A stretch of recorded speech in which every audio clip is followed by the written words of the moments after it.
ٹھیک ہیں، خیریت سے ہیں؟ اللہ تعالیٰ کیسا نا، آپ سنا کیسے ہیں؟ خیریت سے ہیں آپ؟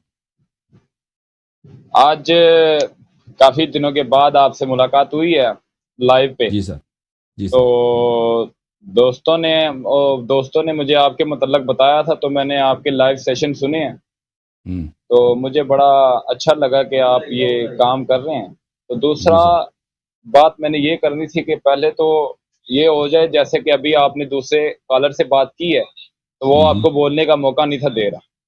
جی سر. تو ہماری طرف سے آپ کو پورا موقع ملے گا بات کرنے کا، اور جب جی ہم سر. بولیں گے تو آپ نے نہیں ٹوکنا ہمیں.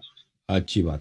پہلی بات یہ ہے کہ یہ جو موضوع ہے یہ غدیر خم پر آپ نے رکھا ہوا ہے، اور جی. جب کہ میں اس موضوع پہ بات اس لیے نہیں کرنا چاہتا کیونکہ اس موضوع پہ ہمیں اتفاق ہے. اس موضوع پر کیا ہم اس اتفاق؟ موضوع پر اتفاق کرتے ہیں. جو کچھ یہاں ہوا ہے، جو نبی علیہ الصلوۃ والسلام نے حضرت علی رضی اللہ تعالیٰ عنہ کے بارے میں کہا ہے، اسے ہم مانتے ہیں، تسلیم کرتے ہیں، اس پر آپ ہمارا مان ایمان ہے. آپ مانتے ہیں کہ ان کو سید و سالار کا ہے؟ من کنت مولا، جس کا میں آقا ہوں، جس جی کا جی میں. جی جی بالکل. جی بالکل مانتا ہوں. من کنتم مولا فہذا علی مولا. ہم بالکل اس چیز کو مانتے ہیں. یہ صحیح سند سے ثابت ہے اور تو متواتر ہے. تو کون؟ تو مجھے بتاؤ، اگر جس کا جی مولا پیغمبر صلی اللہ علیہ وآلہ وسلم، یعنی جس کا آقا اور جس کا پیشوا پیغمبر صلی اللہ علیہ وآلہ وسلم ہے، اس کا آقا اور پیشوا علی علیہ السلام ہے، تو ابو بکر تو غلام بنے جی نا جی علی علیہ السلام کے؟ کیونکہ آقا اگر علی علیہ اصل السلام میں ہے نا. تو ابو بکر غلام بنے نا، عمر بھی غلام بنے، عثمان بھی غلام بنے. کہ جو بھی شخص پیغمبر کا غلام ہے وہ علی علیہ السلام کا بھی غلام ہے. اگر آپ اتفاق کرتے ہیں تو پھر آپ نے اقرار کیا ابو بکر، عمر، عثمان، یہ لوگ امیر المؤمنین علی بن ابی طالب علیہ السلام کے غلام تھے، شرعی لحاظ سے، اللہ کے وحی سے، پیغمبر صلی اللہ علیہ وسلم کے حدیث سے آپ نے اعتراف کیا. تو آپ اس کو مانتے ہیں؟ جی بالکل مانتا ہوں، لیکن ختم بات، اس میں ایک الحمدللہ، آپ کوئی اختلاف ہی نہیں رہا پھر تو. بعد میں اختلاف یہاں سے پیدا ہوتا ہے کہ آپ لوگ اسے تنزن غلامی کا ایک لفظ دیتے ہیں، تنزن کہتے ہیں، لیکن ہم تنزن نہیں کہتے. ہم یہ کہتے ہیں کہ تمام صحابہ سے افضل حضرت علی رضی اللہ تعالیٰ عنہ اس لیے ہیں کہ وہ اہل بیت سے ہیں. اگر وہ ایک اہل دلیل ہے. بیت کو میری بات سنیں نا، جی میں نے سر، آپ جی کی سر. سنی بات. اہل بیت کو اگر بیچ میں سے نکال دیا جائے اور صحابہ پر بات آ جائے تو صحابہ میں سے سب سے افضل حضرت ابو بکر صدیق رضی اللہ تعالیٰ عنہ ہیں. لیکن اہل بیت میں ہونے کی وجہ سے حضرت علی رضی اللہ تعالیٰ عنہ تمام اصحاب میں سے سب سے افضل ہیں. اچھا، وہ دوسرا جو میرا موقف تھا وہ میں آپ سے بتانا چاہتا ہوں تاکہ مختصر سے وقت میں بات کو پورا مکمل کر دیا جائے. وہ اس سے میرا پہلے موقف اس سے آپ پہلے کا. کہ آپ اس سے پہلے کہ آپ دوسرا موضوع لے کے آئے نا، ایک شخص کو جی رسول پاک صلی اللہ علیہ وسلم نے اس کے متعلق کہا کہ جس کا میں مولا ہوں. مولا سے کیا مراد ہے؟ آقا، یعنی جس کا حق اطاعت ہے. یعنی رسول صلی اللہ علیہ وسلم ہمارے آقا ہیں. اس کا کیا مطلب ہے؟ آقا ہیں یعنی وہ جو حکم دے، ہمارے جی سید ہیں، ہمارے سردار ہیں. یعنی وہ جس طرح کا فیصلہ سنائے، ہم سے کہہ دے کہ بھائی تو اس طرح کرو، اس طرح کرو، یہ نہ کرو، تو ہم پہ واجب الاتباع ہے. کسی کو مخالفت کا ذرہ برابر بھی حق نہیں ہے. تو فرمایا کہ وہی جو اختیار مجھے ہے وہ امیر المؤمنین علیہ السلام کو وہی مقام حاصل ہے، آقائی اور سالاری اور سیادت وہی حاصل ہے. تو ہم یہ طنز کے طور پہ نہیں کہتے، ہم واقعاً پیغمبر صلی اللہ علیہ وسلم کے غلام ہیں. غلام سے بھی نہیں نہیں، روسیاتر ہیں. آپ طنز کے طور پہ کہتے آپ نہیں طنز کے طور پہ نہیں، کہتے ہیں یہ بالکل میں. طنز پہ نہیں کہہ رہا بھائی. ایک شخص جب آقا بنتا ہے، دوسرا اس کا کیا بنتا ہے؟ اس کا غلام، نوکر ہی بنتا ہے، غلام ہی بنتا ہے. اگر وہ جی جی یہ ایک طرفہ رشتہ نہیں ہے، یہ دو طرفہ رشتہ ہے. بھائی ایک شخص اس طرح تو نہیں کہا کہ میں عالم ہوں. اگر ایک شخص عالم ہے تو یہ دو طرفہ رشتہ نہیں ہے، وہ عالم ہے بھائی. لیکن اگر ایک شخص کو کہتے ہیں وہ آقا ہے تو اس رشتے کے دو طرف ہیں. وہ کسی کا آقا ہے نا. کس کا آقا ہے؟ جس کا پیغمبر صلی اللہ علیہ وسلم آقا ہیں، اس کا امیر المومنین اسلام بھی آقا ہیں. تو پیغمبر اگر ہمارے آقا ہیں تو یہ دو طرفہ رشتہ ہے. ایک طرف آقا ہے، ایک طرف سید سالار ہے، دوسری طرف ہم ہیں، غلام ہیں. ٹھیک ہے نا؟ تو یہ ہم طنز کے طور پہ نہیں کہہ رہے، حقیقت کے طور پہ کہہ رہے ہیں کہ بقیہ پوری امت کو غلام بنا دیا پیغمبر صلی اللہ علیہ وسلم نے. پوری امت کو غلام بنا دیا، نوکر بنا دیا، تابع بنا دیا، مطیع بنا دیا. ان کا فرمان سنو. تو آپ کہہ رہے ہیں ابو بکر افضل ہے. ہائے بھائی، آقا اور نوکر میں بھائی. کیا تقابل ہے کہ ابو بکر افضل ہے؟ آپ نے غلط بات کی. میں بتاتا ہوں آپ نے بات مکمل کر دی، میں بتاؤں اب. جی سر، بتاؤ. سب سے پہلے تو آپ نے بار بار مجھے یہ کہا ہے کہ حضرت ابو بکر صدیق رضی اللہ تعالیٰ عنہ اور تمام اصحاب اہل بیت کے غلام ہیں. ایسا ہی ہے؟ میں نے یہ کہا ہی نہیں ہے کہ وہ غلام نہیں ہے، میں نے کہا ہے کہ غلام ہے، خادم ہے، اہل بیت سب سے افضل ہے. میں نے جب یہ کہہ دیا تو بات ختم ہو جاتی ہے اس میں. اب تنزن کی باری جب آ جاتی ہے نا، میں یہ کہہ رہا تھا کتنے اچھے الفاظوں میں کہ اہل بیت تمام اصحاب میں سے حضرت علی رضی اللہ تعالیٰ عنہ تمام اصحاب میں سے سب سے افضل ہے. ٹھیک ہے، اس میں اب وہ غلامی بھی آ جاتی ہے، خادم بھی آ جاتے ہیں، نوکر بھی آ جاتے ہیں، سب الفاظ آ جاتے ہیں، لیکن ہم نہیں بولتے. آپ لوگ اس لیے بولتے ہیں کہ آپ کو چڑ ہے، آپ کو اصحاب رسول سے اور خاص طور حضرت عمر فاروق رضی اللہ تعالیٰ عنہ سے، حضرت عثمان بن عفان رضی اللہ تعالیٰ عنہ سے اور حضرت ابو بکر صدیق رضی اللہ تعالیٰ عنہ سے. اچھا، اب میں جس مقدمے کے لیے یہاں آیا ہوں آپ سے بات کرنے کے لیے، وہ اب ہے اگر حضرت چاہیں ابو بکر صدیق اب رضی آپ اللہ اسی تعالیٰ نقطے عنہ پہ کی خلافت. آپ نے جو ابھی جو اعتراف کیا نا میرے بھائی کہ امیر المؤمنین علیہ الصلوۃ والسلام آقا ہیں، اور پیغمبر صلی اللہ علیہ وسلم نے نہیں فرمایا کہ یہ اس لیے کہ میرے اہل بیت میں سے ہیں اس لیے وہ آقا ہیں، فرمایا کہ یہ آقا ہیں. ٹھیک ہے نا، اللہ کے حکم سے، کیونکہ وہ نبی صلی اللہ علیہ وسلم کوئی چیز ڈیلیور نہیں کرتا، تبلیغ نہیں کرتا، نہیں سکھاتا، مگر یہ اللہ کا حکم ہو. وما ينطق عن الهوى ان هو الا وحي يوحى، اس طرح نہیں ہے کہ وہ اپنے سے بنا دے. تو یہ اللہ کے حکم سے، جب اللہ نے نہیں کہا کہ اس لیے کہ یہ وہ رشتہ دار ہے اس لیے وہ آپ کا آقا، یہ نہیں فرمایا. اللہ کے نزدیک یہ رشتہ داری وغیرہ یہ کوئی ملاک نہیں ہوتی. اللہ کے حکم سے وہ پوری امت کے مولا ہیں، اور اس امت میں شامل صحابہ بھی ہیں سب. اور یہ میں اگر آپ سمجھے نا کہ میں نے آپ کو اذیت کے طور پہ، طنز کے طور پہ نہیں کہا، حقیقت کے طور پہ کہا. پوری امت کے اختلافات حل ہو جائیں گے اسی بات کو، اگر آپ اسی بات کو جو ابھی آپ نے کہا مان لینا کہ امیر المؤمنین علیہ السلام آقا ہیں، ان کا حکم واجب الاتباع ہے پوری امت پر، من جملہ ابو بکر عمر عثمان، جس طرح رسول پاک صلی اللہ علیہ وسلم کا حکم. تو اس سے ان کی خلافت باطل ہو جاتی ہے، خلافت بلا فضل ثابت ہوتی ہے امیر المؤمنین علیہ السلام کی.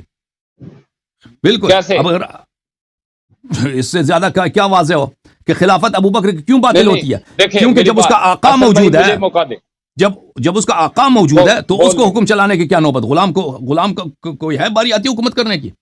جب اس کا آقا موجود ہے، اس کا سالار موجود ہے، اس کا پیشوا موجود ہے، جی ہاں، جس کا اس کے حق اطاعت پر ہے، تو کیسے وہ اس کو حکومت کی باری آتی ہے کہ وہ اس پہ حکم چلائے؟ آپ میری اچھا بات ٹھیک ہے، میں مان لیتا ہوں. آپ من کنتم مولا فہذا علی مولا کی جو تفصیل ہے نبی علیہ، میرے سوال پوچھ رہے، سوال میں کہہ رہا ہوں، اس کے بعد آپ بول لیجیے، جتنی دیر آپ نے بولنا بول لیجیے، کوئی مسئلہ نہیں. نبی علیہ الصلوۃ والسلام کو ایسی کیا وجہ پیش آئی کہ نبی علیہ الصلوۃ والسلام کہا مولا علی علیہ الصلوۃ والسلام کو کہ یہ میرا دوست ہے، میرا آقا ہے، جو اس کی مخالفت کرے گا وہ میری مخالفت کرے گا، جو اس کی اطاعت کرے گا وہ میری اطاعت کرے گا. ٹھیک ہے، یہ ایسی کیا وجہ پیش آئی جو نبی علیہ الصلوۃ والسلام نے مولا علی علیہ الصلوۃ والسلام کے لیے یہ الفاظ کہے؟ پہلا سوال.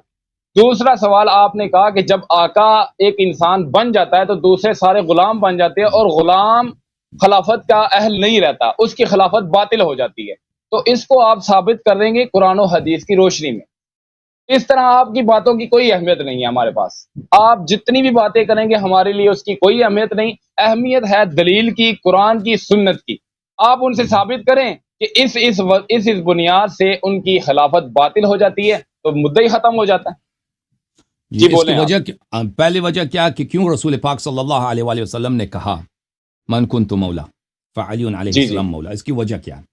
تو ایک نقطہ نظر یہ ہے کہ صحابہ نے شکایت کیا تھا رسول پاک صلی اللہ علیہ وآلہ وسلم سے کہ ہمیں رنجش ہے آپ کے داماد سے.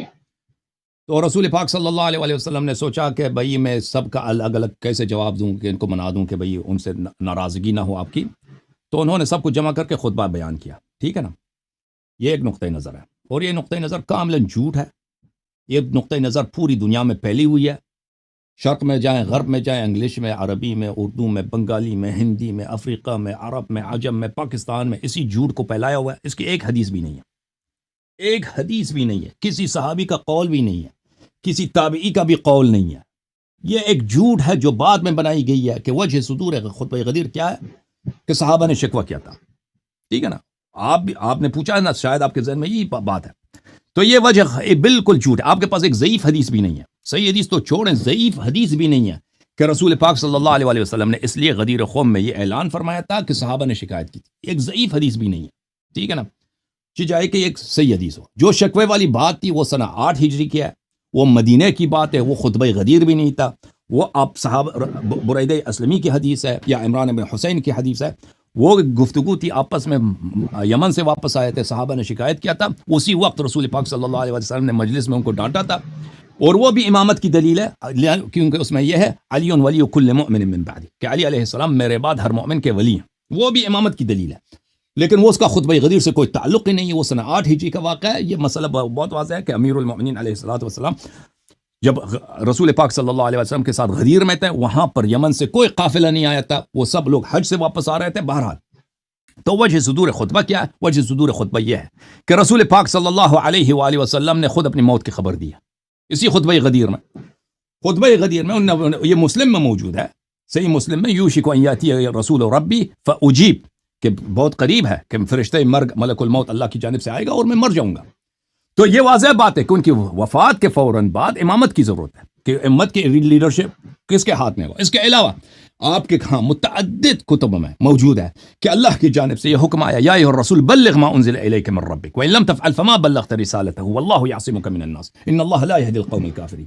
اللہ نے کا حکم آیا کہ اے رسول تبلیغ کیجئے، تبلیغ کی۔ اور در منثور میں یہ اسی آیت کے ذیل میں عبداللہ ابن مسعود کا قول ہے کہ ہم اس آیت کو اس طرح پڑھتے تھے رسول پاک صلی اللہ علیہ وسلم کے زمانے میں، یا ایھا الرسول بلغ ما انزل الیک من ربک فی علی، وہ بات جو ہم نے علی علیہ السلام کے متعلق آپ پہ نازل کیا، آیت کو ہم اسی طرح پڑھتے تھے، اس کو آپ تبلیغ کیجئے، تبلیغ کیجئے۔ تو یہ آیت وجہ صدور خطبہ کیا، اللہ کی جانب سے حکم، یہ رسول پاک صلی اللہ علیہ وسلم کی وفات سے 2 مہینے پہلے کی بات ہے، اور انہوں نے اپنی حجۃ الوداع اسی لیے کہتے ہیں کہ وہ مرنے لگے تھے، وفات پانے لگے تھے، اور لازمی بات ہے کہ وہ دنیا سے جب جا رہے ہیں تو ان کے بعد خلافت اور ان کے بعد جانشینی، ان کے بعد امت کا پیشوا کون ہوگا، یہ انہوں نے تعین کرنا تھا، یہ تعین کر لی، یہ میں نے بتا دیا۔ اب آپ کہتے ہیں نا، دوسرا سوال آپ کا یہ تھا کہ اس سے ابوبکر عمر کی خلافت کیسے باطل ہوتی ہے حدیث غدیر سے۔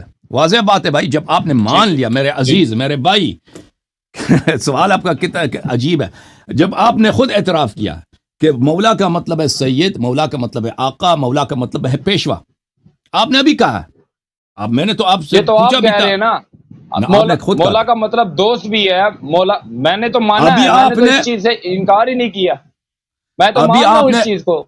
ابھی آپ نے جب شروع میں کہا تھا، آپ نے کہا تھا کہ ہم حدیث غدیر پہ بالکل آپ سے اتفاق کرتے ہیں، میں نے آپ سے پوچھا تھا کہ آپ مولا کے معنی کو مانتے ہیں؟ جی ابھی بھی میں کہہ رہا ہوں کہ میں اتفاق سالار ہے، آقا ہے، پیشوا ہے، تو آپ نے خود کہا کہ میں مانتا ہوں۔ جب رسول پاک صلی اللہ علیہ وسلم نے کہا ہے کہ جس کا میں آقا ہوں، جس کا میں پیشوا ہوں، جس پہ میرا فرمان چلتا ہے، امیر المؤمنین علیہ السلام اس کا آقا ہے، اس پر امیر المؤمنین علیہ السلام کا فرمان چلتا ہے، واجب الاتباع ہے۔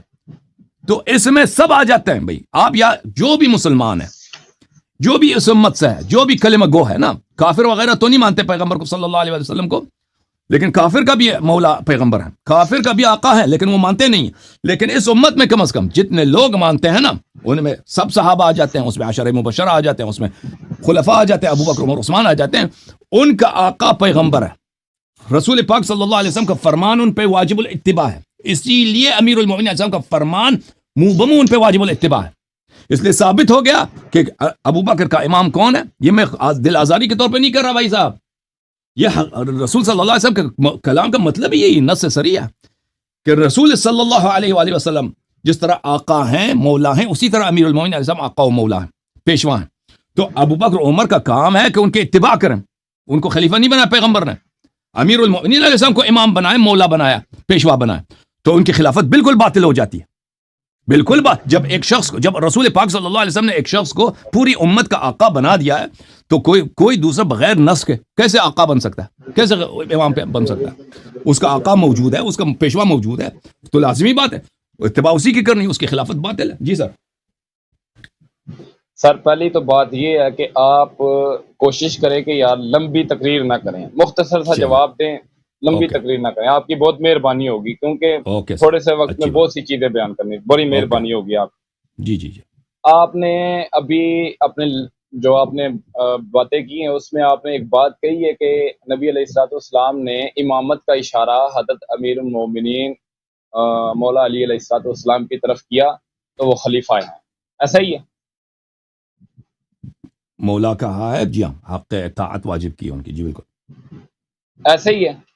نبی علیہ الصلوۃ والسلام، یہ ایک حدیث ہے میرے پاس، سامنے رکھتا ہوں، جس میں نبی علیہ الصلوۃ والسلام بیماری کی حالت میں تھے، تو انہوں نے، نبی علیہ الصلوۃ والسلام نے حضرت ابو بکر صدیق رضی اللہ تعالیٰ عنہ سے کہا کہ مرو ابا بکر فلیسلم بالناس، ابو بکر کو کہو کہ میرا مسلح سنبھال۔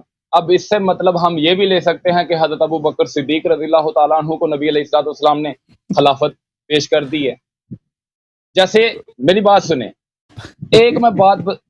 میری بات سنیں، ایک بات یہاں کلیئر کر دوں کہ ہمارے ہاں حضرت علی رضی اللہ تعالیٰ عنہ کا جو مقام ہے وہ تمام صحابہ سے افضل ہے۔ آپ لوگ، ابھی آپ سے میں نے کہا تھا کہ اگر آپ دلیل کو، ان کی خلافت کو باطل کرتے ہیں تو باتوں سے آپ نے باطل نہیں کرنی۔ قرآن و سنت کی کوئی حدیث، کوئی سند جس کا نام آپ مجھے بتا دیں کہ یہ سند ہے، یہ حدیث ہے، اس میں لکھا ہے کہ نبی علیہ الصلوۃ والسلام نے فرمایا ہے کہ میرے جانے کے بعد خلیفہ وقت حضرت امیر المومنین مولا علی علیہ الصلوۃ والسلام ہوں گے۔ اگر ایسا نہیں ہے، حضرت ابو بکر صدیق رضی اللہ تعالیٰ عنہ نے خلافت کی، حضرت ابو بکر صدیق رضی اللہ تعالیٰ عنہ نے خلافت کی، حضرت عثمان غنی رضی اللہ تعالیٰ عنہ نے خلافت کی، حضرت علی رضی اللہ تعالیٰ عنہ زندہ تھے، موجود تھے ان کی خلافت میں، تو ایسا کیا ہوا تھا کہ حضرت علی رضی اللہ تعالیٰ عنہ نے ان سے خلافت کیوں نہیں چھینی؟ تو نبی علیہ الصلوۃ والسلام، وہ انہوں نے حضرت زبیر علیہ الصلوۃ والسلام کے خلاف تلوار اٹھائی، حضرت اما عائشہ رضی اللہ تعالیٰ عنہ کے خلاف تلوار اٹھائی، حضرت امیر معاویہ رضی اللہ تعالیٰ عنہ کے خلاف تلوار اٹھائی، تو ایسا کیوں نہیں انہوں نے کیا کہ حضرت علی رضی اللہ تعالیٰ عنہ نے حضرت ابو بکر صدیق، حضرت عمر فاروق، حضرت عثمان غنی رضی اللہ تعالیٰ عنہ کے خلاف تلوار کیوں نہیں اٹھائی؟ دو باتیں اس سے نکلتی ہیں، یا تو آپ کہیں کہ نعوذ باللہ مولا علی علیہ الصلوۃ والسلام ڈر گئے تھے، یا آپ یہ کہیں کہ مولا علی علیہ الصلوۃ والسلام نے ان کی اطاعت قبول کر لی تھی، یا جو آپ باتیں کر رہے ہیں یہ صرف انتشار پھیلاتے ہیں، لوگوں کے اندر جھگڑا فساد پیدا کرنے کی جو باتیں آپ یہ کر رہے ہیں۔ آپ کبھی ساری زندگی یہ ثابت نہیں کر سکتے کہ مولا علی علیہ الصلوۃ والسلام کے من کنتم فہذا علی مولا نبی علیہ الصلوۃ والسلام کا یہ کہنے سے ان تین خلفائے راشدین کی خلافت باطل ہو سکتی ہے، یہ آپ ساری زندگی ثابت نہیں کر سکتے۔ دیکھیں، آپ نے جو خود مان لیا ہے کہ جی سر، بسم اللہ الرحمن الرحیم، آپ نے جو خود مان لیا ہے کہ مولا کا کیا مطلب ہے، یعنی امیر المؤمنین علیہ الصلوۃ والسلام۔ سر آپ دلیل دیں مجھے۔ دلیل ہی دے رہا ہے نا، دلیل ہی ہے، جب آپ خود مان گئے ہیں کہ، اور یہ بات واضح ہے کہ جب کوئی کسی کا آقا ہوتا ہے یہ ایک دو طرفہ رشتہ ہے۔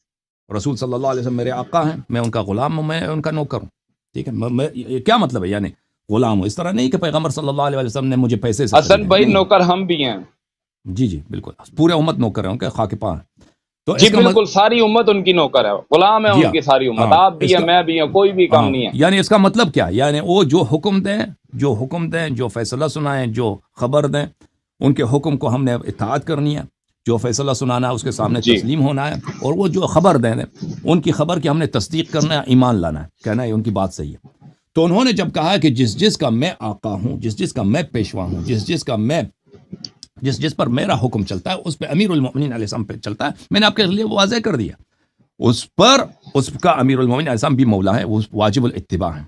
تو پوری امت کو پیغمبر صلی اللہ علیہ وسلم نے اپنے بھائی امیر المؤمنین علیہ السلام کو غلام اور نوکر بنا دیا ہے۔ یہ جملے، کیونکہ مولا ایک ایسا مقام ہے کہ اس کے دو طرف ہوتے ہیں، ایک رشتہ ہے کہ اس طرح نہیں ہے کہ بس ایک ہی مقام ہے، اس کا دوسری طرف سے مقابل نہیں ہے، اس دو طرفے ایک رشتہ ہوتا ہے، ایک آقا کا، اس آقا غلام مانگتا ہے، نوکر مانگتا ہے، تو پورا امت کو انہوں نے ان کا نوکر بنا دیا۔ اب آپ خود فیصلہ کریں کیا ابو بکر عمر اس امت سے ہیں یا نہیں؟ اگر اس امت سے ہیں تو ان کا آقا، ان کا پیشوا، ان کا امام، ان کا مولا کہ ان کی عمر کی تعمیل کرنی ہے، وہ کون ہے؟ امیر المؤمنین علیہ الصلوۃ والسلام۔ اب آپ نے جو ہے بات پیش کی ہے کہ آپ کی کتب میں موجود ہے کہ رسول پاک صلی اللہ علیہ وسلم نے کہا کہ ابو بکر نماز پڑھائیں۔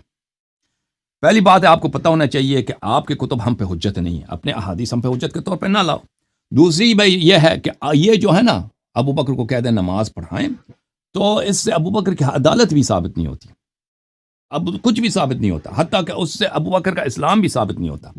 کیونکہ آپ کے مذہب میں یہ بات بہت واضح ہے کہ فاسق کے پیچھے نماز پڑھنا جائز ہے آپ کے مذہب میں، یعنی فاسق کے پیچھے اگر نماز پڑھیں حرام نہیں ہے، بدعتی کے پیچھے نماز پڑھیں جائز ہے، مفتون کے پیچھے نماز پڑھیں جائز ہے، خسرے کے پیچھے نماز پڑھیں جائز ہے، اور حتیٰ کہ کافر جو حقیقت میں کافر ہوتا ہے ظاہر میں کہتا ہے میں مسلمان ہوں، اس کے پیچھے بھی نماز پڑھنا جائز ہے. کتاب الفصل فی الملل والنحل ابن حزم کی، اس میں موجود ہے کہ صحابہ نے مختار ثقفی کے پیچھے نماز پڑھی ہے. مختار ثقفی جو تھا وہ کون تھا؟ صحابہ نے حجاج ابن یوسف کے پیچھے نماز پڑھی. عبداللہ ابن عمر عباس، حجاج ابن یوسف جو اتنا بڑا ظالم تھا، فاسق تھا، فاجر تھا، جو پوری امت اس کو جانتی ہے. مختار ثقفی کے متعلق روایت یہی ہے کہ آپ لوگوں کی کہ اس نے امامت نبوت کا ادعا کیا تھا. وہ کہتا تھا کہ میں نبی ہوں. تو جب اس کے پیچھے نماز ہو جاتی ہے تو اس سے کیا ثابت ہوا؟ ہم یہاں پہ آپ نے جب اس سے کچھ بھی ثابت نہیں ہوتا، ہم یہاں پہ اس سے ثابت نہیں ہوتا کہ اس کو رسول پاک صلی اللہ علیہ وسلم نے مسلمانوں کا امام بھی بنایا نا، وہ پیش نماز بنایا. پیش نماز تو چور کے پیچھے بھی آپ نماز پڑھ سکتے ہیں. اچھا، پھر آپ نے مجھ سے مطالبہ کیا کہ آپ مجھے حدیث دکھائیں کہ رسول پاک صلی اللہ علیہ وسلم نے کہا کہ امیر المومنین اصلا میرے جانشین ہے. بھائی صاحب، جب وہ کہتے ہیں اپنے حیات میں کہتے ہیں جی میں سن رہا ہوں کہ جس کا میں آقا ہوں، جس کا میں آقا ہوں وہ امیر المومنین علیہ السلام اس کے آقا ہیں، تو یہ واضح طور پر ہے کہ یہ رسول امیر المومنین علیہ الصلوۃ والسلام کے پاس وہی صلاحیت ہے کہ واجب الاتباع واجب الطاعہ ہونے کی جو رسول پاک صلی اللہ علیہ وسلم کا ہے کیا ہے. اور امت قیامت تک امت کے فرد پر واجب ہے کہ ان کے اتباع کریں.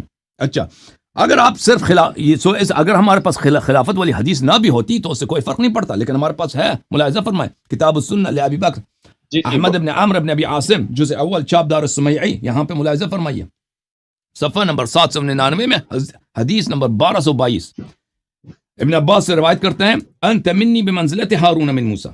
رسول پاک صلی اللہ علیہ وآلہ وسلم نے قال علی علیہ السلام سے کہا کہ آپ کا منزلت وہی ہے جو ہارون کو، مجھ سے وہی منزلت ہے جو ہارون کو موسیٰ سے تھا. اور ہارون بنص قرآن کریم اخلفنی فی قومی، ہارون موسیٰ کا خلیفہ تھا.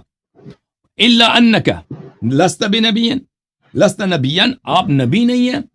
وانت خلیفتی فی کل مؤمن من بعدی، اور میرے بعد ہر مؤمن پر آپ میرے خلیفہ ہیں، میرے جانشین ہیں.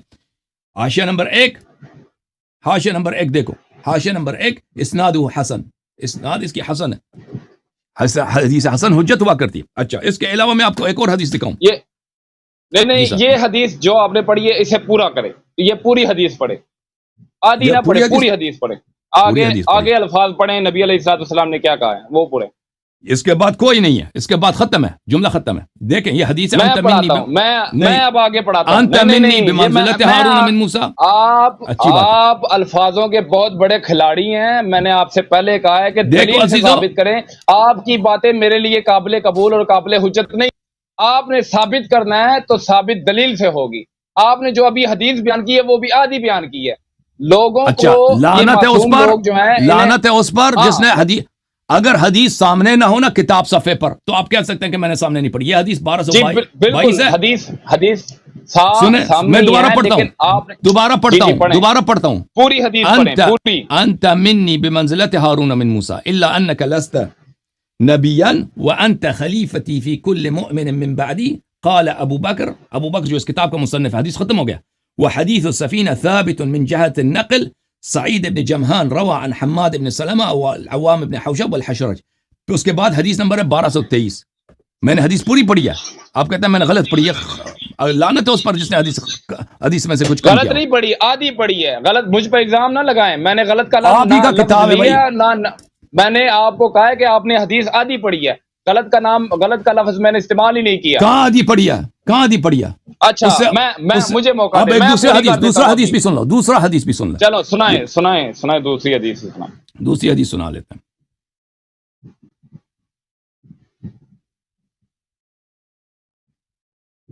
جی بھائی سنائیں دوسری حدیث. جی ایک کتاب ہے المصنف فی الاحادیث والآثار، جز نمبر 6، ابن ابی شیبہ کوفی جو بخاری اور مسلم کے استاد ہیں ان کی کتاب ہے. چاپ دار التاج، کتاب چھپی ہے سن 1989 میں. حدیث نمبر 31679 میں. صفحہ نمبر کیا ہے؟ صفحہ نمبر ہے 309 میں. عن زید بن ثابت قال رسول اللہ صلی اللہ علیہ وآلہ وسلم انی تارک فیکم الخلیفتین. میں تمہارے درمیان 2 جانشین کو چھوڑ کے جا رہا ہوں اپنے بعد. کتاب اللہ و عطرتی، ایک کتاب اللہ اور دوسری میرے عطرت کون ہے؟ اہل بیتی. وَإِنَّهُمَا لَن يَفْتَرِقَا حَتَّى يَرِدَ عَلَيَّ الْحَوْض. اور یہ ایک دوسرے سے کبھی الگ نہیں ہوں گے، قرآن عطرت سے، عطرت قرآن سے، جب تک یہ حوض کوثر پہ مجھ پہ وارد نہ ہو جائیں. اچھا، آپ کے خدمت میں عرض کریں اسی حدیث کو مسند جی احمد جی بن میں سن رہا حنبل ہوں. میں چاپ مؤسسۃ الرسالہ، اس کتاب کے محقق ہیں شیخ شعیب الارناؤط جو کٹر قسم کے وہابی تھے، وہ دنیا سے چلے گئے، جز نمبر 35 چاپ مؤسسۃ الرسالہ. یہاں پہ ملاحظہ فرمائیے صفحہ نمبر 456 میں زید بن ثابت سے وہی سند ہے. اچھا، انی تارک فیکم خلیفتین کتاب اللہ حبل ممدود ما بین السماء والارض او ما بین السماء الى الارض وعترتی اہل بیتی. میں تمہارے درمیان دو جانشین چھوڑ کے جا رہا ہوں، ایک کتاب ہے، ایک میری عترت میرے اہل بیت. حدیث صحیح، یہ حاشیہ نمبر 1 ہے، حدیث صحیح. اور اس کے اہل بیتی کے بعد ہے وَإِنَّهُمَا لَن يَتَفَرَّقَا حَتَّى يَرِدَ عَلَيَّ الْحَوْض، کہ یہ ایک دوسرے سے جدا نہیں ہوں گے جب تک حوض کوثر پہ مجھ پہ وارد نہ ہو جائیں. ٹھیک ہے نا. پھر اسی کتاب میں صفحہ نمبر 512 میں زید بن ثابت سے روایت کرتے ہیں قال رسول اللہ صلی اللہ علیہ وآلہ انی تارک فیکم، میں تمہارے درمیان چھوڑ کے جا رہا ہوں. یہ تو وصیت ہے، چھوڑ کے جا رہا ہوں، دنیا سے جا رہا ہوں چھوڑ کے، یہ وصیت ہے. امت ان کے بعد کیا کرے، یہ وصیت آپ اور میرے لیے. خلیفتین، دو جانشین، کتاب اللہ اور اہل بیت. وَإِنَّهُمَا لَن يَتَفَرَّقَا حَتَّى يَرِدَ عَلَيَّ الْحَوْض جَمِيعًا.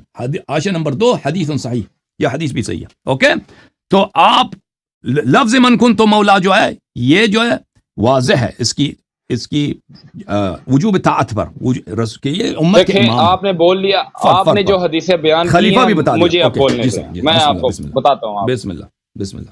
میں بتاتا ہوں. پہلی حدیث آپ نے بیان کی جس میں آپ نے کہا ہے کہ وہ حدیث آپ نے جو پہلی جو دوسری حدیثیں آپ نے بیان کی ہیں کہ میں اور میرے عطر، یعنی کہ آپ نے کہا ہے کہ اہل بیت. یہاں پہ میں نے آج تک ساری زندگی نبی علیہ الصلوۃ والسلام سے صرف یہی سنا ہے کہ میں کتاب اللہ اور اپنی سنت تمہارے لیے چھوڑ کے جا رہا ہوں، اسے مضبوطی سے تھام لو. اور آپ نے وہ کتاب اللہ اور میری سنت کی جگہ میں آپ نے اہل بیت ڈال دیا. ٹھیک ہے. اب آپ نے جی آپ نے بولا ہے وہ کتاب میں نہیں ہے، میں 100% شور ہوں کہ وہ اس کتاب میں نہیں ہے. اصل میں آپ نے وہ جو پہلی حدیث بیان کی تھی کہ میرا اور تمہارا تعلق ایسا ہے جیسے ہارون کا موسیٰ کے ساتھ، ایسا ہی ہے. جیتا یہ عبارت تھا. جی، اب دوسری وہ پوری حدیث میں آپ بیان کر دیتا ہوں. میں نے آپ کو پہلے کہا کہ آپ لفظوں کے بہت بڑے کھلاڑی ہیں، یہ معصوم لوگوں کو ورغلانے کا آپ نے ٹھیکہ لیا ہوا ہے، بڑا اچھا. میں آپ کو اب بتاتا ہوں کہ وہ پوری حدیث کیا ہے. نبی علیہ الصلوۃ والسلام نے فرمایا کہ علی تمہاری میرے ساتھ نسبت ایسی ہے جیسے ہارون کی موسیٰ علیہ الصلوۃ والسلام کے ساتھ، مگر میرے بعد کوئی نبی نہیں ہوگا. اس سے مراد آگے جو حدیث کی باتیں ہیں نا وہ آپ لوگوں کو نہیں بتاتے. نبی علیہ الصلوۃ والسلام نے فرمایا جس طرح یہودیوں نے حضرت عیسیٰ علیہ الصلوۃ والسلام پر لعن طعن کی، ان کی والدہ پر لعن طعن کی، اور جس طرح وہ جہنم میں گئے ان لعن طعن کی وجہ سے، اور جس طرح عیسائیوں نے حضرت عیسیٰ علیہ الصلوۃ والسلام کو اللہ کی جگہ یا اللہ کا بیٹا بنا دیا، وہ بھی گمراہ ہوئے. اور اسی حدیث سے یہ مطلب نکلتا ہے کہ نبی علیہ الصلوۃ والسلام حضرت علی رضی اللہ تعالیٰ عنہ کو یہ کہہ رہے تھے کہ تمہاری وجہ سے 2 گروہ جہنم میں جائیں گے، ایک جو تم سے بغض رکھے گا، جو تم سے نفرت کرے گا، اور دوسرا وہ جو تم سے محبت میں اس طرح ہو جائے گا، جو غلو کرے گا، جو تمہیں اللہ کی جگہ میں بٹھا دے گا. نبی علیہ الصلوۃ والسلام میری جگہ سے بھی بلند مقام دے دے گا، وہ تم سے محبت میں اتنا غلو کر دیں گے جو گمراہ ہو جائیں گے اور جہنم جائیں گے. یہ پوری حدیث ہے جو آپ لوگوں کو بیان نہیں کرتے. اور دوسری بات جو آپ نے بار بار ایک چیز مجھے بتائی ہے کہ حضرت ابو بکر صدیق رضی اللہ تعالیٰ عنہ اور حضرت عمر فاروق رضی اللہ تعالیٰ عنہ، حضرت عثمان بن عفان رضی اللہ تعالیٰ عنہ کی خلافت باطل ہے. حضرت ابو بکر صدیق رضی اللہ تعالیٰ عنہ کی خلافت ہمارے ہاں قابل قبول ہے اور قابل حجت ہے، اور جو صحیح سند سے ثابت بھی ہے. اور جیسا کہ آپ نے کہا ہے کہ میں آپ کی کتابوں کو نہیں مانتا، ایسے ہی بولا آپ نے حسن بھائی. آپ کے احادیث ہم پہ حجت نہیں ہے. جی ہاں، مطلب مانتے نہیں نا، حجت کا استعمال نہ کریں. آپ کہیں کہ میں مانتا ہی نہیں ہوں، ایسے نہیں مانتا جو اگر صحیح حدیث نہیں ہے نہیں صحیح حدیث نہیں کہ میں نے آپ کو پہلے کہا ہے کہ آپ لفظوں کے جادوگر نہ بنے میرے ساتھ. میں نے آپ کو کہا ہے کہ آپ ہماری احادیث کی کتب کو مانتے ہیں یا نہیں مانتے، یہ بتائیں. ان میں سے جو اہل بیت علیہ السلام کے مذہب کے موافق حدیث ہیں، اہل بیت علیہ السلام کے مذہب میں ان کی تائید ہے تو ان کو مانتے ہیں، باقی کو نہیں مانتے. وہ کیوں نہیں مانتے؟ کیونکہ رسول پاک صلی اللہ علیہ وسلم نے ابھی آپ کے سامنے میں نے پیش کیا ہے نا کہ رسول پاک صلی اللہ علیہ وسلم نے صحیح حدیث میں فرمایا کہ میں اپنے بعد 2 جانشین چھوڑ کے جا رہا ہوں، خلیفتین، ایک کتاب اللہ جی ایک کتاب اللہ اور ایک میری عطرت میری اہل بیت. آپ نے کہا کہ آپ نے زندگی ساری سنی ہے کتاب اللہ و سنتی، تو یہ یاد رکھیں میرے بھائی کہ یہ حدیث کتاب اللہ و سنتی نہ کتاب بخاری میں ہے، نہ مسلم میں ہے، نہ مسند احمد بن حنبل میں ہے، نہ کتاب اللہ آپ کا بلا کرے، نہ کتاب سنن ترمذی میں ہے، نہ سنن نسائی میں ہے، نہ سنن ابی داود میں ہے، نہ سنن ابن ماجہ قزوینی میں ہے، صحاح میں کسی میں نہیں ہے. یہ صرف ضعیف اسانید کے ساتھ آپ کے کتب میں موجود ہے. جو صحیح حدیث ہے صحیح سند کے ساتھ موجود ہے کتاب اللہ و عترت اہل بیتی ہے، اور یہ حجت ہے آپ پر، یہ آپ پہ حجت. اچھا. اور سنت جو ہے اچھا. سنت جو ہے رسول پاک صلی اللہ علیہ وسلم کی جانشین نہیں بن سکتا. سب جانتے ہیں سنت جو ہے رسول پاک صلی اللہ علیہ وسلم فرد ہیں، وہ امر کرتے ہیں، وہ نہیں کرتے ہیں، وہ دکھاتے ہیں. سنت فرد نہیں ہے، سنت اقوال ہے، افعال ہے، ان کے جو لوگوں کے حافظے میں ہے. سنت کچھ غلط ہیں، سنت کچھ ضعیف ہیں، سنت کچھ مردود ہے، سنت کچھ ان میں سے اس میں جھوٹی بھی ہو سکتی ہے. تو سنت کبھی رسول پاک صلی اللہ علیہ وسلم کی جگہ نہیں لے سکتی. ان کی جگہ ایک فرد ہونی چاہیے، اور وہ فرد اہل بیت طاہرین علیہم الصلوۃ والسلام ہے. ٹھیک ہے نا؟ تو جانشین جو ہے اہل بیت علیہ السلام. تو ہم کیوں نہیں مانتے آپ کے وہ احادیث جن کے اہل بیت علیہ السلام نے تائید نہیں کی ہے، اسی لیے نہیں مانتے کہ جانشین پیغمبر کا کون ہے؟ اہل بیت علیہ السلام. آپ کی کتاب سے ثابت کیا، آپ بھی یہی کریں، آپ بھی یہی کریں. وہ احادیث جن کے اہل بیت علیہ السلام نے تائید نہیں کیا آپ ان کو چھوڑ دیں، کیونکہ آپ کے مذہب سے ہم نے ثابت کر دیا کہ پیغمبر صلی اللہ علیہ وسلم کا جانشین کون ہے؟ اہل بیت علیہ السلام، امیر المؤمنین علیہ السلام. یہ آپ نے اپنی طرف سے ثابت کیا ہے، یہ آپ کی نہ کتب میں لکھا ہے، اور جو آپ نے یہ آپ نے مجھے حوالہ دیا ہے اس کتب کا کہ اس کتاب میں لکھا ہے، اس کتاب میں بھی ایسا نہیں لکھا ہوگا، مجھے پتا ہے.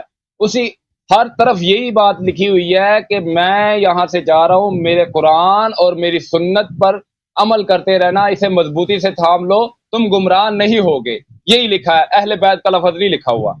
اچھا، عمار بن یاسر رضی اللہ تعالیٰ عنہ کی کوئی حدیث آ جائے. اچھا میری بات سنیں نا، آپ نے بول دیا، پھر آپ میری بات میں نہ بولیں. ابھی جو میں نے احادیث دکھائی وہ آپ سمجھتے ہیں کہ میں نے کتاب میں گڑبڑ کیا؟ میں نے کتاب مثلا چھپوا دیا. ہاں آپ نے کیا ہے، کوئی مسئلہ نہیں. اب میری بات سنیں. اگر بعد میں آپ نے چیک کیا اور یہ آپ کے کتب میں سے نکل آیا صحیح، میں دوبارہ لائیو پہ آؤں گا، میں دوبارہ لائیو پہ آؤں گا اور آپ سے معذرت کروں گا، لائیو پہ آ کے معذرت کروں گا. ابھی میں آپ سے کہہ دیتا ہوں میرے بھائی کہ یہ جو حدیث کتاب اللہ و سنتی ہے، میں نے ایک دو دفعہ پھر کہتا ہوں کہ یہ نہ بخاری میں ہے، نہ مسلم میں ہے، نہ ترمذی میں ہے، نہ نسائی میں ہے، نہ مسند احمد بن حنبل میں ہے، نہ کتاب سنن ابن ماجہ میں ہے، اور نہ بھائی ان میں نہیں ہے. یہ سب صحیح، صرف صحیح ضعیف حدیث ہے، ضعیف سند کے ساتھ ہے. جو صحیح حدیث ہے متواتر ہے وہ ثقلین ہے اور خلیفتین ہے. ٹھیک ہے نا؟ اگر میں نے کتاب میں میں نے ہیرا پھیری کی ہو ایک حرف کی، تو میں ادھر آ جائیں، آپ وہ مجھے دکھائیں، تو میں یہاں پہ اپنا نام چینج کروں گا، حسن اللہ عریہ، اس کو میرا نام ادھر یہاں پہ غلام معاویہ رکھ دینا. اوکے. اچھا میری بات سنیں. سب سے پہلے پچھلی نشست میں آپ کی ایک چشتی سلسلے سے ایک عالمی دین سے ان کے ہوئی ہے، جس میں آپ نے کہا تھا کہ کوئی ابو بکر صدیق رضی اللہ تعالیٰ عنہ کی خلافت ثابت کرے یا ان کا ایمان ثابت کرے. تو میں اپنا نام، جس طرح ابھی آپ نے بڑے دللے کے ساتھ کہا ہے نا کہ میں اپنا نام غلام معاویہ رکھوں گا، اس میں آپ نے ان کے بیٹے کا نام لیا غلام یزید رکھوں گا، ایسا ہی ہے کہا ہے کہ نہیں آپ نے؟ اسلام ثابت کریں، وہ کوئی عالم آ جائے نا ان کے ساتھ بات ہوگی، وہ آپ کے ساتھ تو نہیں ہوئی نا. تو سر میں ثابت کروں گا نا. حضرت عمار رضی اللہ تعالیٰ عنہ آپ کی نظر میں کیا حیثیت رکھتے ہیں؟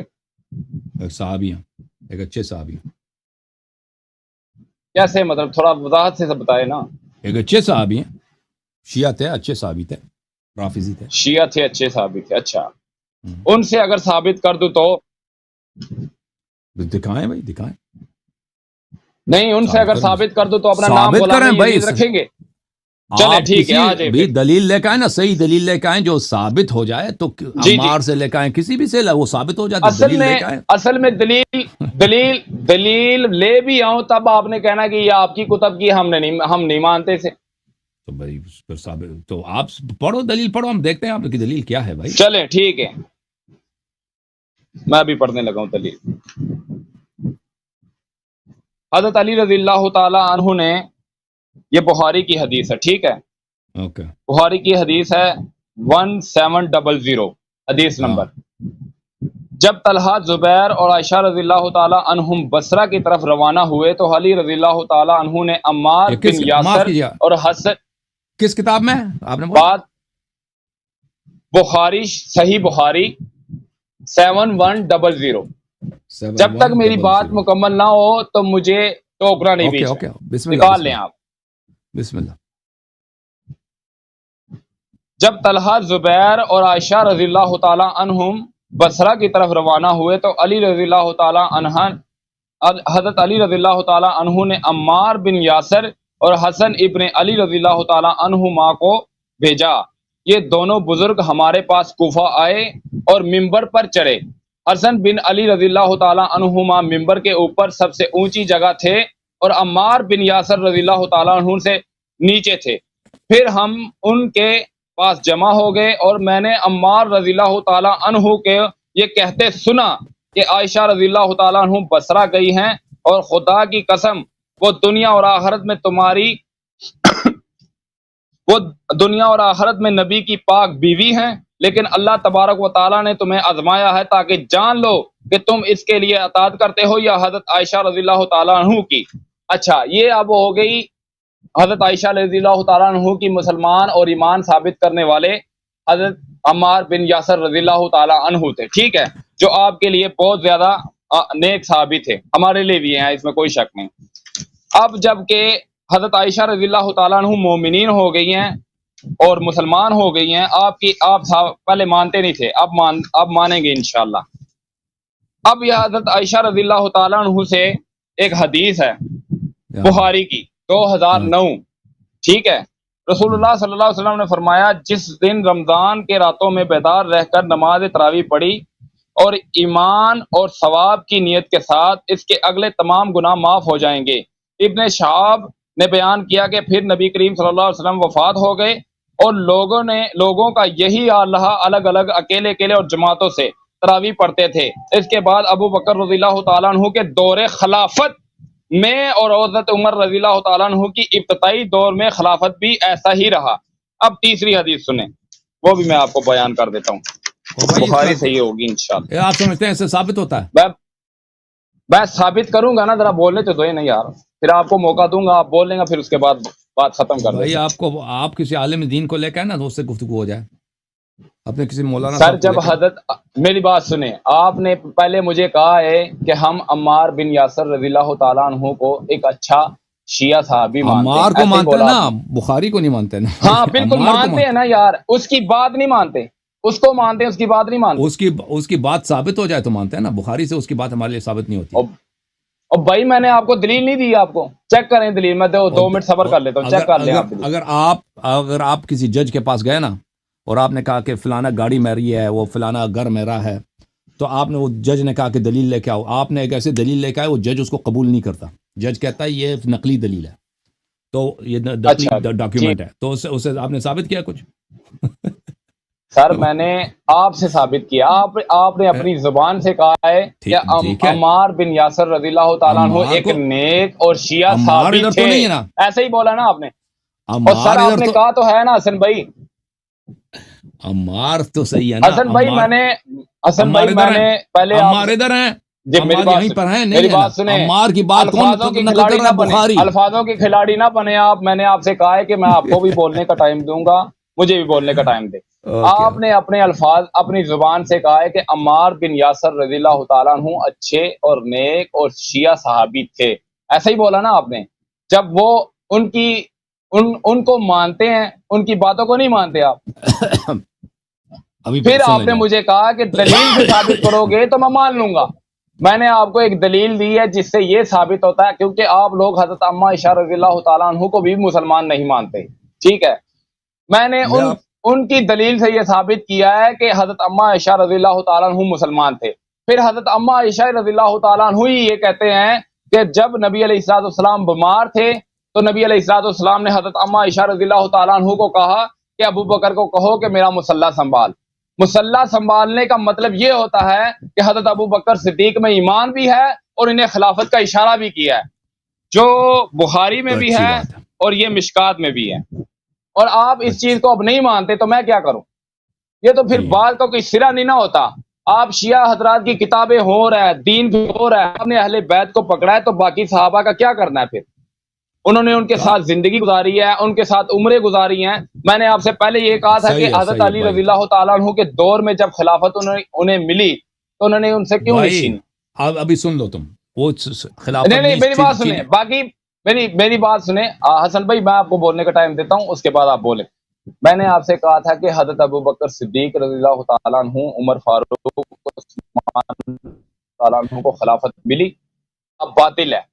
تو جب باطل تھی تو نبی علیہ الصلوۃ حضرت علی رضی اللہ تعالیٰ عنہ، حضرت عمر فاروق رضی اللہ تعالیٰ عنہ کی عمر میں چیف جسٹس رہے. حضرت ابوبکر صدیق رضی اللہ تعالیٰ عنہ کی حضرت ابوبکر صدیق رضی اللہ تعالیٰ عنہ کی خلافت میں بھی چیف جسٹس رہے. انہوں نے، میرا سوال یہ آپ سے بنتا ہے کہ انہوں نے ان سے یہ خلافت کیوں نہیں چھینی، جبکہ آپ کہہ رہے ہیں کہ خلافت کے حقدار وہ ہیں کیونکہ نبی علیہ الصلوۃ والسلام نے کہہ دیا آقا ہیں، مولا ہیں، سب کچھ ہے. اس حدیث کو ہم مانتے ہیں، لیکن اس کا مطلب آپ غلط نکالتے ہیں. آپ سے بس یہ میں پوچھنا چاہتا ہوں کہ آپ دو لفظ بولیں، دو الفاظ. یا علی علیہ الصلوۃ والسلام نعوذ باللہ من ذالک ڈر گئے تھے، انہیں مجبوراً ان کی ابتداء کرنی پڑی، ان کی اطاعت کرنی پڑی، یا کوئی اور ایسا معاملہ نہیں ہوا تو آپ پھر جھوٹے ہیں، میں سچا ہوں. جی بولیں. آپ تقریر نہیں کرنی، مختصر سی بات کرنی آپ. جی آپ میرے بھائی مجھے بتائیں کہ پیغمبر صلی اللہ علیہ وسلم افضل تھے یا علی علیہ السلام افضل تھے؟ نبی علیہ الصلوۃ والسلام. تو نبی کریم صلی اللہ علیہ وسلم جب مکے میں ہیں، ٹھیک ہے نا، مکے میں ہیں، وہاں پہ بتوں کی پوجا ہو رہی ہے. خانہ کعبہ اتنا شریف مقام ہے، خانہ کعبہ کے اندر، اس کے اوپر، اس چھت پہ، ادھر دیوار وغیرہ سب بتیں 300 سے زیادہ بت وہاں پہ تھے، لوگ پوجا کرتے تھے، ٹھیک ہے نا. تو نبی کریم صلی اللہ علیہ وآلہ وسلم وہاں پہ کیوں انہوں نے تلوار اٹھا کے ان کو منع نہیں کیا؟ کیا وہ ڈر گئے تھے؟ پھر رات کی تاریکی میں انہوں نے اپنی بچی کو، اپنی بیٹی، ان کے بیوی تو کوئی نہیں تھی اس زمانے میں، بیوی وفات ہو چکی تھی، حضرت خدیجہ رضی اللہ تعالیٰ عنہ سلام اللہ علیہ. اپنی بیٹی جو ان کی چھوٹی بچی ہے، ان کو کفار کے درمیان چھوڑ کے اپنے بستر پہ امیر المؤمنین علیہ السلام کو سلا کے خود رات کی تاریکی میں چلے گئے غار میں، ٹھیک ہے نا. وہاں پہ 3-4 دن غار میں رہے، پھر وہاں سے آرام سے کسی کو پتہ نہ چلے چپ کے چلے گئے مدینہ منور. تو وہاں پر آپ مجھے بتائیں پیغمبر صلی اللہ علیہ وسلم کیا ڈر گئے تھے؟ اپنی زندگی پہ ڈر رہے تھے؟ بتاؤں ابھی بتا، سوال ختم ہو تو بتا دینا. وہاں پر انہوں نے تلوار کیوں نہیں اٹھایا؟ بھائی کہہ دیتے کہ بھائی یہ سب تمہارے خدائیں سب باطل ہیں، تلوار اٹھا دیتے، بتوں کو گرا دیتے بھائی، اور کہتے ہیں جو بھائی یہاں پہ مقابلہ کریں گے، بھائی یا مرنا ہے یا جینا ہے. وہاں چھوڑ کے کیوں ہے؟ بچی کو بھی چھوڑ دیا، رات کی تاریکی میں وہ غار میں چھپ جانا، ادھر سے مدینے چلے جانا. بھائی یہ بتا دینا بھائی، اب یا تو کفار حق پہ ہیں یا رسول صلی اللہ علیہ وسلم ڈر گئے، ٹھیک ہے نا. چلے میں بتا دیتا ہوں. جیسے میں نے آپ سے پہلے کہا تھا کہ آپ لفظوں کے بہت بڑے جادوگر ہیں، لوگوں کو یہاں ایسے لفظوں میں گھیر لیتے ہیں نا. وہ انسان جو ہے نا، جو سامنے آپ کا مخالف ہوتا ہے، وہ پریشان ہوتا ہے کہ یار میں اس کو اب کیا جواب دوں. حسن بھائی آپ میری بات سمجھے نہیں.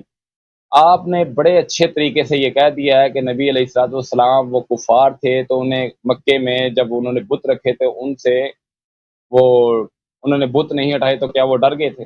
آپ مجھے یہ بتائیں بعد میں انہوں نے فتح مکہ کیوں کیا؟ ایک سوال. دوسرا سوال، بعد کی بات نہیں، اس وقت کی بات کر رہا ہوں نا، اس وقت کی بات کر رہا ہوں نا. ہاں میں بتا رہا ہوں نا، میں اسی مقابلہ کیوں نہیں کیا؟ اسی بات پہ میں حضرت علی رضی اللہ تعالیٰ عنہ کی طرف آؤں گا. آپ کی اسی بات سے میں حضرت علی رضی اللہ تعالیٰ عنہ کی طرف سے آؤں گا، ٹھیک ہے؟ صحیح ہے. اب آپ 3 منٹ بات کریں، اب دوسرے لوگ بہت انتظار کر رہے ہیں. 3 منٹ میں بات ختم کریں، پھر میں اگلا کال لوں. ٹھیک ہے 3 میں مختصری بات کرتا ہوں، آپ تقریر کرتے ہیں، میں نہیں کرتا. آپ نے کہا ہے کہ وہ ڈر گئے تھے. میں نے آپ سے بہت سادہ سا آسان سا سوال پوچھا ہے، آپ مجھ سے نہ پوچھیں. یہ مقدمہ آپ کا ہے، ہمارا نہیں ہے. ہم یہ نہیں کہتے کہ حضرت علی رضی اللہ تعالیٰ عنہ پہلے خلیفہ تھے، دوسرے وہ تھے، تیسرے وہ تھے، چوتھے یہ تھے. آپ کا یہ مقدمہ، ہمارا نہیں. میں آپ کے کسی سوال کا جواب دے نہیں ہوں، آپ میرے سوال کے جواب دیں، کیونکہ یہ مقدمہ آپ لوگوں کا، ہمارا نہیں ہے. ہم حضرت ابوبکر صدیق رضی اللہ تعالیٰ عنہ کو خلیفہ اول مانتے ہیں. خلیفہ 4 جو ہے نا، ہم حضرت علی رضی اللہ تعالیٰ عنہ کو مانتے ہیں. میں نے آپ سے ایک سادہ سا سوال پوچھا ہے کہ مجھے یہ بتائیں کہ حضرت علی رضی اللہ تعالیٰ عنہ نعوذ باللہ لالچ میں آ گئے تھے کہ جو انہوں نے ان کے دور خلافت میں چیف جسٹس تعینات کیے تو انہوں نے قبول کیا، اور یا حضرت علی رضی اللہ تعالیٰ عنہ ڈر گئے تھے نعوذ باللہ من ذالک؟ 2 سوال 2 لفظوں میں. اگر ایسا نہیں ہے تو مجھے پھر یہ بتائیں کہ حضرت امیر معاویہ رضی اللہ تعالیٰ عنہ کی خلاف تلوار اٹھانے کی ایسی کیا وجہ پیش آئی؟ اس وقت انہوں نے یہ جرت کیوں کی تلوار اٹھانے کی، نعوذ باللہ؟ دوسری، حضرت عائشہ رضی اللہ تعالیٰ عنہ کے خلاف تلوار کیوں اٹھائی؟ تیسرا، حضرت زبیر رضی اللہ تعالیٰ عنہ کے خلاف تلوار کیوں اٹھائی؟ یہ پیچیدگیاں ہیں جو آپ لوگوں کو صرف ورغلاتے ہیں. آپ کے پاس اس کے دلائل، میں کہتا ہوں وہ انجینئر صاحب کہتے ہیں نا ٹائم قیامت تک ہے، آپ کے پاس بھی ٹائم قیامت تک ہے، اس کا جواب آپ نہیں دے سکتے، بڑے سے بڑا شیعہ بھی اس کا جواب نہیں دے سکتا. جی بولیں اب آپ. اوکے، تھینک یو سر، بہت مہربانی. آپ جواب آن لائن سن لیں، اب دوسروں کی باری ہے. تھینک یو میرے بھائی، بہت شکریہ آپ کی تشریف آوری کا. Thank you. جواب اس کا یہ ہے کہ امیر المؤمنین علیہ الصلوۃ والسلام نے ابو بکر سے عمر کے خلاف کیوں تلوار نہیں اٹھایا؟ اس لیے اسی وجہ سے کہ رسول پاک صلی اللہ علیہ وسلم جب مکے میں تھے تو کفار مکہ کے خلاف انہوں نے تلوار نہیں اٹھایا. جب مدینہ آئے تو انہوں نے تلوار اٹھایا. تو ایسی کون سی بات ہے؟ مکہ میں تلوار نہیں اٹھا رہے بھائی، مدینہ جب آ رہے ہیں تو تلوار اٹھا رہے ہیں. ابو سفیان کے قافلے بھائی ان کو اٹھا کے لے کے جا رہے ہیں اور وہاں پہ جہاد کا حکم دے رہے ہیں. مکے میں کوئی جہاد کا حکم نہیں دے رہے. وجہ کیا ہے؟ وجہ اس کی یہ ہے کہ جب تک وہ مکے میں تھے ان کے پاس کوئی اتنا طاقت نہیں تھا، ان کے پاس کوئی اتنے نہیں تھا، لشکر نہیں تھا، لوگ اتنے پاس نہیں تھے کہ ان کے کفار کا مقابلہ ہو سکے. اگر مکے میں رسول پاک صلی اللہ علیہ وآلہ وسلم تلوار اٹھاتے اور وہاں پر کہتے کہ بھئی میں نے یا تو شہید ہونا ہے یا میں یہاں پہ کفار کا خاتمہ کرنا ہے، تو وہاں پر وہ خود بھی شہید ہو جاتے پر اسلام بھی ختم ہوتا. اسلام بھی ختم ہوتا. اگر رسول پاک صلی اللہ علیہ وآلہ وسلم مکے میں تلوار اٹھاتے نا کہ میں مکے کے بتوں کو گرا دوں گا، یہ کروں گا، تو وہ خود بھی شہید ہو جاتے، پھر وہاں پہ وہی کا بھی انقطاع ہوتا، پھر اسلام، نماز، روزہ سب کچھ ختم ہو جاتا. تو یہ ان کی حکمت تھی کہ انہوں نے انتظار کیا، پھر بعد میں جب ان کے انصار بنے تو انہوں نے ان کے خلاف جہاد کیا. امیر المؤمنین علیہ الصلوۃ والسلام رسول پاک صلی اللہ علیہ وسلم کے وفات کے بعد بالکل اکیلے تھے، ان کا ساتھی کوئی نہیں تھا. صحابہ نے ساتھ چھوڑ دیا تھا، صحابہ نے ان کے ساتھ بے وفائی اور غداری کی ہے، تو انہوں نے تلوار نہیں اٹھایا. اور جب عثمان کے قتل کے بعد صحابہ اور تابعین اور بہت سارے مسلمان سب ان کے پاس آ گئے کہ آپ سے بیعت کریں گے. اب ان کے پاس خلافت بھی ہے، حکومت بھی ہے، لشکر بھی ہے. اب کوئی ان کے خلاف بغاوت کرتا ہے معاویہ جیسا یا اب عائشہ جیسا جنگ جمل میں، تو ان کے یا نہروان خوارج جیسے، تو ان کے خلاف وہ تلوار اٹھائے گا. بات واضح ہے. جب ایک انسان کے پاس لا یکلف اللہ نفسا الا وسعها، اگر آپ کے پاس کسی بات کی طاقت نہیں ہے تو آپ جو ہے نا، وہ اللہ آپ سے وہ نہیں چاہتا. مثلا میرے پاس طاقت نہیں ہے کہ میں انڈیا سے جہاد کروں، ٹھیک ہے نا، میرے پاس طاقت نہیں، اب میں کو اس کا فائدہ بھی نہیں ہے، میں مر جاؤں گا، اس کا انڈیا کو کوئی اثر ہی نہیں پڑے گا، اب آپ جا کے نا وہاں پہ جہاد کرو انڈیا کے ساتھ. اس طرح نہیں ہے. اگر کسی چیز کے پاس آپ کو طاقت ہے، مثلا آپ نماز کھڑے ہو کے نہیں پڑھ سکتے تو کھڑے ہو کے پڑھنا آپ پہ جائز نہیں ہے، آپ بیٹھ کے نماز پڑھیں. آپ کھڑے ہو کے نماز پڑھیں گے تو مثلا آپ کے گھٹنے ٹوٹ جائیں گے، بیمار ہیں اس طرح کہ کھڑے ہو کے نماز پڑھنا آپ کے لیے ضرر رکھتا ہے، تو وہ حرام ہے نماز کھڑے ہو کے پڑھنا، بیٹھ کے نماز پڑھنا ہوگا. آپ جہاں تک آپ نے ابو بکر کی نماز کی بات کی ہے، تو ابو بکر نے نماز نہیں پڑھائی ہے، ابو بکر کو نماز سے ہٹایا گیا ہے. یہ آپ کی بخاری کی کتاب ہے، یہ کتاب ہے بخاری، چاپدار احیاء تراث العربی، سنہ 2001 میں کتاب چھپی ہے، صفحہ نمبر 141. یہ باب من اسمع تکبیر الامام، کہ ایک شخص نماز پڑھاتا ہے، دوسرا شخص اس کے تکبیر جو ہے لوگوں کو سناتا ہے. کہ بھئی تکبیر کس لیے سنایا جاتا ہے؟ کہ بھئی پرانے زمانے میں لاؤڈ اسپیکر نہیں ہوتے تھے، مائکرو فون نہیں تھے نا. ایک شخص نماز پڑھ رہا ہے، پیچھے مجمع بڑا ہے، تو ایک دوسرا شخص ہے جو زور سے کہتا اللہ اکبر، لوگوں کو پتہ چل جائے کہ رکوع میں چلے جاؤ، کیونکہ جماعت بہت لمبی ہے، صف بہت ہیں، تو پیچھے والوں کو نماز سنائی نہیں دیتی بھائی کہ ہم نے اب رکوع پہ جانا. تو امام کی جو آواز ہے وہ اس کی اتنی اونچی نہیں ہوتی ہے، تو ایک شخص وہاں پہ چیخ کے بولتا ہے اللہ اکبر. جب وہ اللہ اکبر کہے گا تو دوسرے جو ہیں اس کے کیا کریں گے؟ نماز اس کے تکبیر سے نماز پڑھیں گے. اچھا، یہ حدیث نمبر 712 بخاری میں عائشہ نے کہ نبی صلی اللہ علیہ وسلم جب بیمار ہو گئے تھے تو انہوں نے کہا کہ ابو بکر سے کہہ دو کہ نماز پڑھا دو. میں نے کہا ان کو رونا آئے گا، تو انہوں نے کہا انکن صواحب یوسف، انہوں نے مجھ سے کہا کہ آپ تو یوسف کی صاحبہ ہیں. اب آپ سوچ لینا، اپنے مولوی سے پوچھ لینا بھائی صوفی صاحب کہ یوسف کی صاحبہ کیا سچی تھی یا جھوٹی؟ یوسف کی صاحبہ کیا جہنمی تھی یا جنتی؟ یوسف کی صاحبہ کیا مومنہ تھی یا منافقہ؟ یہ آپ تو اپنے مولویوں سے پوچھ لینا. اور نبی کریم صلی اللہ علیہ وسلم کا کلام سچ ہوتا ہے، جھوٹ ہی نہیں ہوتا. یہ آپ کی بخاری میں ہے، ٹھیک ہے نا، اسی حدیث میں جس میں آپ نے کہا کہ ابو بکر نماز پڑھا دے. تو فصلى ابو بکر نے لوگوں کو نماز پڑھانا شروع کیا وخرج النبی صلی اللہ علیہ وآلہ یہاد بین رجلین نبی کریم صلی اللہ علیہ وسلم نے جب دیکھا کہ ابو بکر نماز پڑھا رہا ہے تو آ گئے بھائی خود آ گئے اور وہ چل بھی نہیں سکتے وہ دو مردوں کے درمیان کھینچے جا رہے تھے نبی کریم صلی اللہ علیہ وسلم کو ایک فضل بن عباس اور امیر المؤمنین علیہ السلام نے کندھوں کے نیچے سے اٹھایا اور وہ خود نہیں چل رہے اتنی شدید بیماری ہے اور ان کو لے کے آئے اچھا کأنی انظر الیہ یخط برجلیہ الارض میں دیکھ رہا ہوں کہ نبی کریم صلی اللہ علیہ وسلم کی جو قدم مبارک ہے وہ انسان چلتا ہے نا پیر اٹھاتا ہے قدم زمین پہ رکھتا ہے لیکن اگر آپ کسی کو کندھوں کے نیچے سے اٹھا کے لے کے آ رہے ہیں اور وہ خود چل نہیں سکتا تو اس کے پیر کیا ہوتے ہیں زمین پہ لکیر بناتی ہیں اس کے پیر زمین پہ خط بناتی ہیں لکیر بناتی ہیں ٹھیک ہے نا کیونکہ آپ اس کو کھینچ کے لا رہے ہیں اٹھا کے اس کے پیر زمین سے ٹچ ہوتے ہیں تو زمین پہ لکیر بن جاتی ہیں تو عائشہ کہتی ہیں کہ میں نے دیکھا کہ رسول پاک صلی اللہ علیہ وسلم کو دو آدمیوں نے بازو کے نیچے سے پکڑا ہوا ہے اٹھا کے لے کے آ رہے ہیں اور ان کے پیر جو ہے زمین پہ خط بنا رہی ہیں خط بنا رہا ٹھیک ہے نا اچھا خط بنا رہا یخط فلما رآہ ابو بکر ذهب يتأخر فأشار الیہ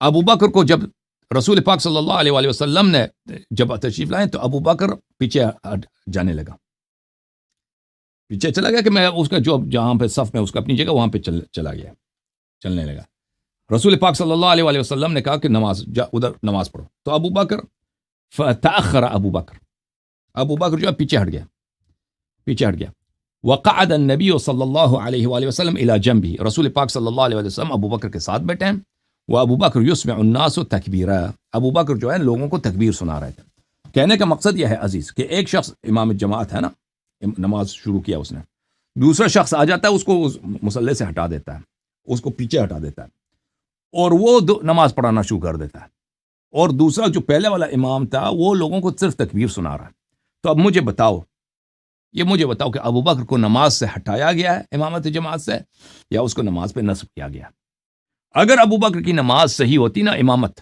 صحیح ہوتی تو اتنی شدید بیماری میں کہ چل بھی نہیں سکتا رسول پاک صلی اللہ علیہ وسلم پیر کھینچے جا رہے ہیں وہ خود نہ آتے اور پھر ابو بکر نے جو نماز پڑھائی ہے نا رسول پاک صلی اللہ علیہ وسلم اس کو ہٹا کر خود نماز پڑھائیں ابو بکر صرف تکبیر سنا رہا ہے ٹھیک ہے نا اس طرح نہیں ہوتا اوکے یہ آپ کے اپنی کتب سے ہے اور پھر اگر واقعاً رسول پاک صلی اللہ علیہ وسلم نے حکم دیا ہوتا کہ تم ابو بکر کو بولو نماز پڑھو اگر واقعاً حکم ایسا تھا تو پر کیا وجہ ہے کہ رسول پاک صلی اللہ علیہ وسلم نے عائشہ کو گالی دیا اور کہا کہ تو صاحبہ یوسف ہے ٹھیک ہے نا ایک شخص نے اس نے حکم کی تعمیل کی ہے ابو بکر کو بولو نماز پڑھو ابو بکر نماز پڑھا رہا تو صاحبہ یوسف ہے اتنا سخت شدید جملے کہ یوسف والی عورتیں جو ہیں نا وہ جو نبی اللہ یوسف کی دشمن تھیں اتنے سخت جملے جو فاجر فاسقہ عورتیں دنیا طلب عورتیں سازش کرنے والی عورتیں تو یہ کس لیے بولا اسی لیے بولا ہے کہ رسول پاک صلی اللہ علیہ وسلم نے ابو بکر کو نماز کا نہیں بولا تھا خود عائشہ نے بولا اپنی طرف سے